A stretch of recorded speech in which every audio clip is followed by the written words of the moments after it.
Chasing the rabbit, down we must go. Where does it end? Nobody knows. Imagine an island, crystal blue waters, billionaires, politicians, and royalty flying in on private jets. But beneath the luxury lies something darker. A network of trafficking, blackmail, and abuse, protected by money, silence, and power. And hey, they say money can't buy happiness, but apparently it can buy silence, NDAs, and a private island full of cameras. Welcome back to Norse and Wonderland, where we chase the rabbit down the darkest tunnels of truth.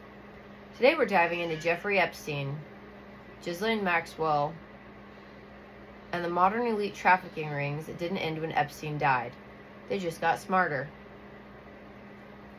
When I first learned about Epstein, I thought it was just another tabloid scandal. Rich guy caught doing disgusting things. But the deeper I dug, the more I realized this wasn't about one man. This was about a system. A machine. Protected by the very people we're told to trust. Because let's be honest, Jeffrey Epstein didn't kill himself, but neither did the investigation.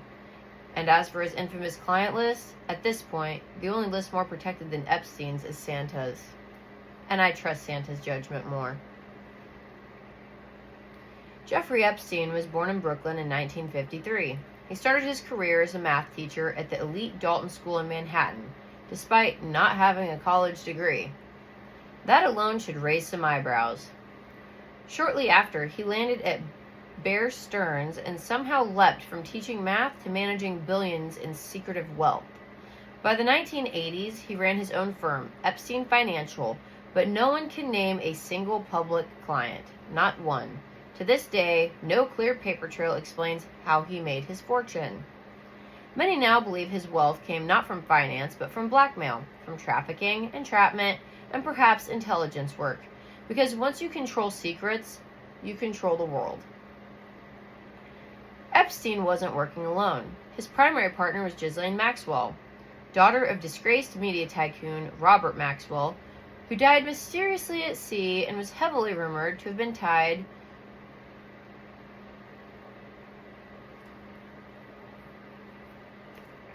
to MI6, Mossad, and the CIA. Ghislaine's role? Grooming, recruiting, luring young girls under the promise of modeling gigs, schooling, or connections. These girls, many underage, were flown to Epstein's properties where abuse became currency and silence was enforced. Look at the people who surrounded him. Bill Clinton flew on Epstein's plane over 24 times. Donald Trump was a close associate for years, until suddenly he wasn't. Prince Andrew was accused of sexually abusing Virginia Jeffrey, who was underage. There were also actors, scientists, tech billionaires, world leaders. This wasn't a party guest list, it was a control grid. And Little St. James, Epstein's private island, was allegedly wired with hidden cameras in every room. Blackmail was the business model. Epstein didn't just collect blackmail for fun. It was a tool, a way to control legislation, influence foreign policy, secure deals, and steer global decisions. Many researchers now believe Epstein was part of an international intelligence operation with links to the CIA, Mossad, or both. If you had tapes of billionaires and presidents committing crimes, you'd have more power than most governments. And if you control the people writing the laws, you don't need to follow them. In July 2019, Epstein was arrested. By August 10th, he was dead. The official cause? Suicide by hanging. But let's look at the facts. He was on suicide watch, but his cellmate was removed. Security cameras mysteriously failed. Guards fell asleep or forgot to check in. His neck was fractured in multiple places, consistent with strangulation, not hanging. Though technically it could be fractured from either, but, you know. Ask yourself, how does a man who could implicate the most powerful people on earth end up dead in the most secure facility in the country? You already know the answer. Ghislaine Maxwell was convicted in 2021 of sex trafficking minors, but here's what makes zero sense. No client list, no co-defendants, no other arrests. How do you traffic minors? To no one. Now here's where I share my own insight. From my brief time in law enforcement, I can tell you, investigations like this don't stall by accident. The list hasn't been released because most of the evidence is either circumstantial or hearsay, not strong enough to win in court. These people are shielded by teams of elite lawyers and a system that's been designed to protect the rich. But make no mistake, this doesn't mean they're off the hook. Investigators may be quietly watching, collecting solid evidence. The moment they slip up, that's when justice can actually land.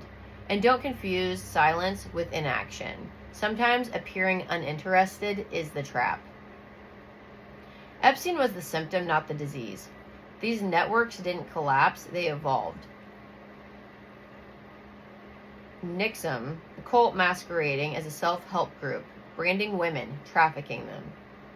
There are documentaries on pretty much all of these things, but Hollywood, Weinstein, Dan Schneider, how many more are protected behind contracts, studios, and NDAs?